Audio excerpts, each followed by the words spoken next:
အားလုံးပဲမင်္ဂလာပါကျွန်မတော့အင်္ဂလိပ်စာတီချာလေးshare ပုံညက်ခိုင်ဖြစ်ပါတယ်ကျွန်မဒီနေ့ဘာကြောင့်ရနဲ့ပတ်သက်ပြီး sharing လုပ်မလို့လဲဆိုတော့အားလုံးပဲအင်္ဂလိပ် sentence တစ်ကြောင်းပါလေအရေးကြီးဆုံးအပိုင်းလေးတွေကဘာလဲဆိုတာကိုကျွန်မပြောပြပါမယ်เนาะကျွန်မဟုတ်အရေးတစ်ပတ်က SPO MPTR လို့ပြောထားပါတယ်เนาะအဲ့ဒီထဲမှာကျွန်မတို့အရေးကြီးဆုံးက subject နဲ့ verb ပါပဲ subject နဲ့ verb နဲ့ပါရင် sentence တစ်ကြောင်းပြည့်စုံပြီလို့ယူဆလို့ရပါတယ်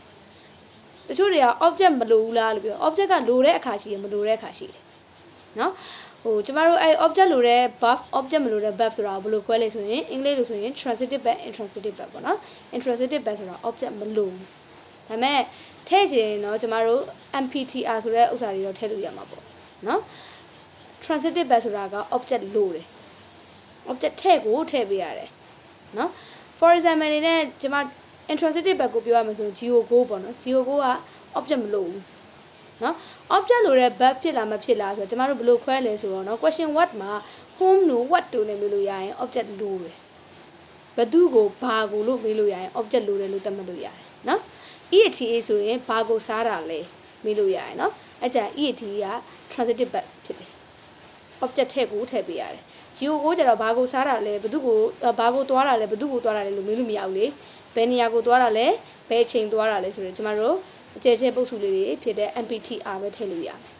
เนาะအဲကြောင့်မလို့ကျွန်မပြောတာပါ transitive verb intransitive verb ဆိုတာ object လိုတာလား object မလိုတာလား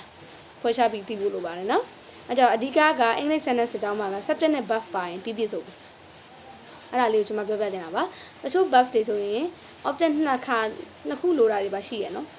အဲ့ဒါလေးကျွန်မနောက်ပိုင်းကျရင်ပြင်ရှင်းပြပါမယ်เนาะအခုကကျွန်မပြောချင်တာကအဓိက English sentence structure မှာ subject ရဲ့ verb ရဲ့ပါရင်ပြည့်စုံပါပြီobject ကလိုတဲ့ verb ရှိတယ်မလိုတဲ့ verb ရှိတယ်အဲ့ဒါကို transitive verb intransitive verb လို့ခေါ်ပါတယ် intransitive verb ဆိုတာက object မလိုပါဘူး transitive verb ဆိုတာက object လိုအပ်ပါတယ်เนาะအဲ့ဒါကတော့ကျွန်မပြောတဲ့ go ete ကျွန်မပြောရနော်ဘယ်လိုလိုလဲမလိုဘူးလဲဆိုရင်ဘာကိုဘသူကိုလို့မေးလို့ရရင်လိုပါတယ်เนาะအဲ့ဒါလေးကိုမေးကြည့်ကြည့်ပါ